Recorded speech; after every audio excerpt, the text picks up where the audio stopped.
Républicains, démocrates et progressistes, M. Jacques Rabal, et pour 10 minutes.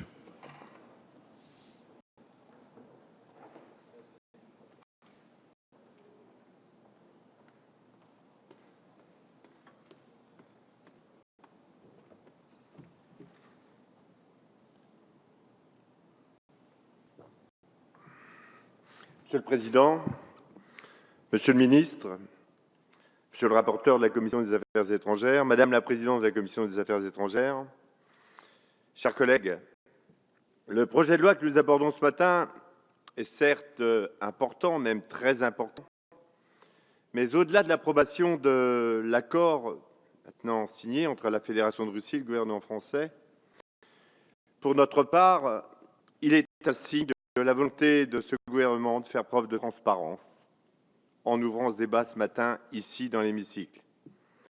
En effet, au plus fort de la chaleur estivale, la polémique allait bon train sur les conséquences financières et politiques de cette perspective pour la France de la non-livraison de ces 2 Mistral. Des chiffres inexacts, amplifiés, circulaient dans les médias, des exagérations. Certains évoquaient même un jour de deuil pour la France.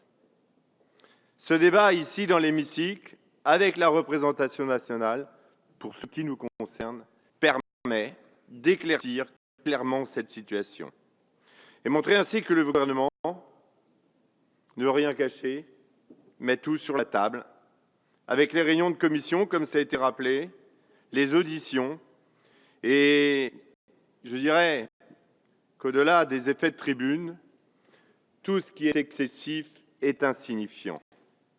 Monsieur le ministre, je tiens à saluer cette volonté de transparence qui, pour nous, est un élément incontournable de la démocratie. Maintenant, venons-en au fond.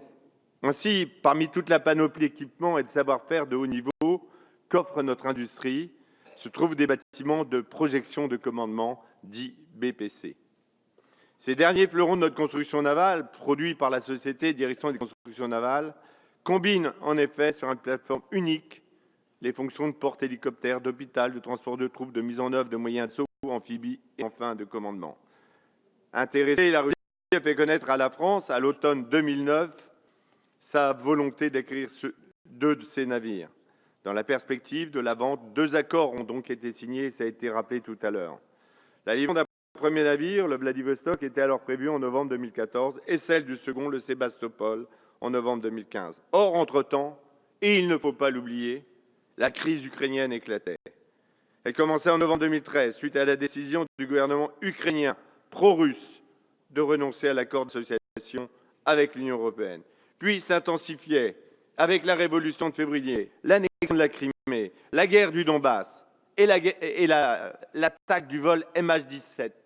Près de 300 victimes, sans oublier les milliers de morts. Ça a été dit, les millions de déplacés dus à ces conflits.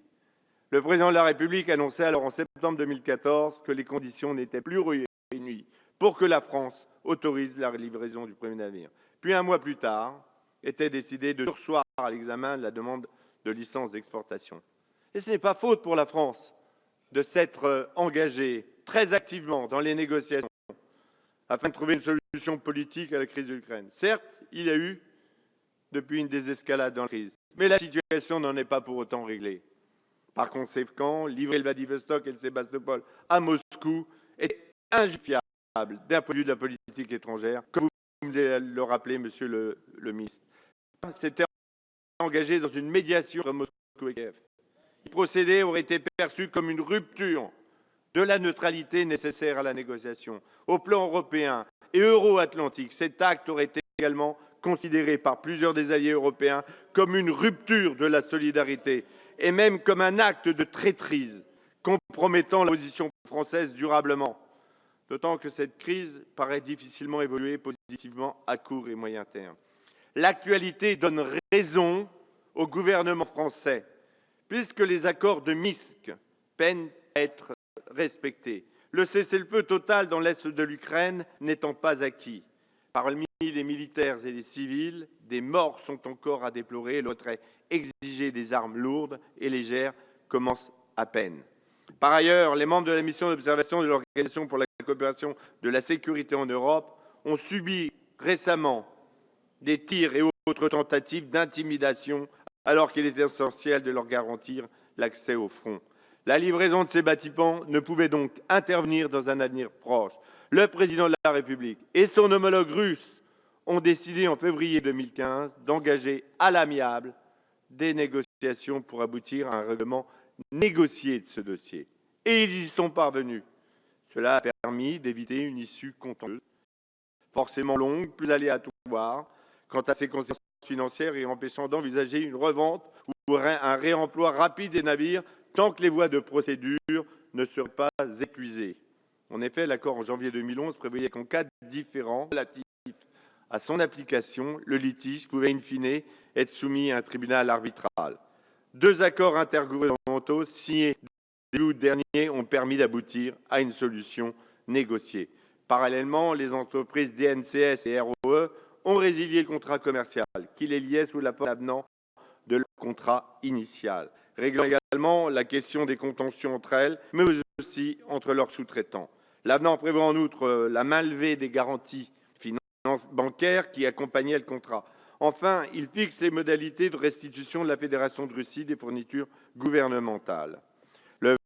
Le présent accord prévoyait dans un premier temps le versement par le gouvernement français au gouvernement russe de la somme de 949 millions d'euros, correspondant à la restitution des sommes avancées par la Russie à des dépenses occasionnées par la formation des équipages et le développement de matériel spécifique. Mais sur ce dernier point, la partie française a pu faire valoir qu'elle n'entendait rembourser que les seules dépenses directement liées à la construction des navires, ce qui a donc abaissé le montant du versement à 893 millions d'euros. Si la nature du contrat DPC a permis au chantier de Saint-Nazaire, et c'est pas mince d'un point de vue économique, d'éviter un trou de commande qui aurait obligé, sinon à fermer le chantier, du moins à engager un drastique plan social, avec le risque de perdre une main-d'œuvre qualifiée. Il faut espérer désormais que la revente de ces navires ne se fasse pas au rabais et entraîne une perte financière significative. En ce sens, il est à se réjouir que les discussions se soient, semble-t-il, déjà engagées avec plusieurs États intéressés. C'est un des éléments sur lesquels, même si nous comprenons bien que l'aspect diplomatique soit dominant, avoir des indications sur ces éventuels pays acheteurs et pour qui aient les moyens de s'offrir des bâtiments de projection de commandement de premier rang et des marins bien formés, tout en parvenant à surmonter l'opposition des lobbies liés aux constructeurs locaux de navires. Leur coût d'entretien à quai, bien sûr, avoisine mensuellement 5 millions d'euros et leur déréussification prend du temps, puisque ces navires sont construits pour répondre précisément aux spécifications de la marine russe. Il s'agit désormais de démonter des équipements, changer les systèmes de télécom, les hommes-machines qui sont en caractère cyrillique et toutes les documentations. Donc, dans la perspective de la revente de ces navires, je souhaiterais savoir, Monsieur le Ministre, si vous pouvez nous donner quelques indications sur les pistes qui sont ouvertes, tout en restant bien sûr avec un langage très diplomatique, parce qu'on sait que c'est compliqué. Mais au-delà de cet aspect de revente, pour le pays, la France en tant que telle, ne manque-t-elle pas de bâtiments de premier rang pour exercer pleinement notre souveraineté? C'est une autre question. Est-ce que le temps a pu se positionner pour éventuellement les acquérir? Au-delà de ces questions, je voudrais dire, compte tenu des aspects pour notre part largement positifs de cet accord, le groupe radical, républicain, démocrate et progressiste soutient, à vous en doutez, l'approbation de celui-ci. Si au début de mon propos, j'ai tenu à mettre en avant la volonté de transparence qui, de notre point de vue, s'exprime ici avec la représentation nationale qui anime ce gouvernement, je voudrais également souligner la fermeté et l'esprit de responsabilité dont a fait preuve ce gouvernement avec le président de la République. Fermeté de prendre une décision courageuse malgré les pressions et les attaques polémiques.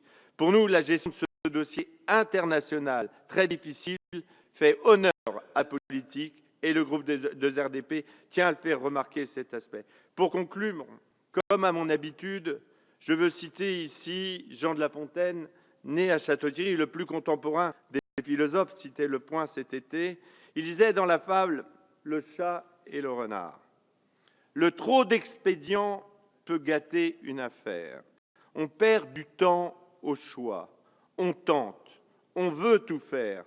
N'en ayons qu'un, mais qu'il soit bon. Eh bien, la France a fait le bon choix pour les aspects politiques, économiques, diplomatiques et financiers. Merci, monsieur le député. La parole est à monsieur Patrice Carvalho pour le groupe Gauche.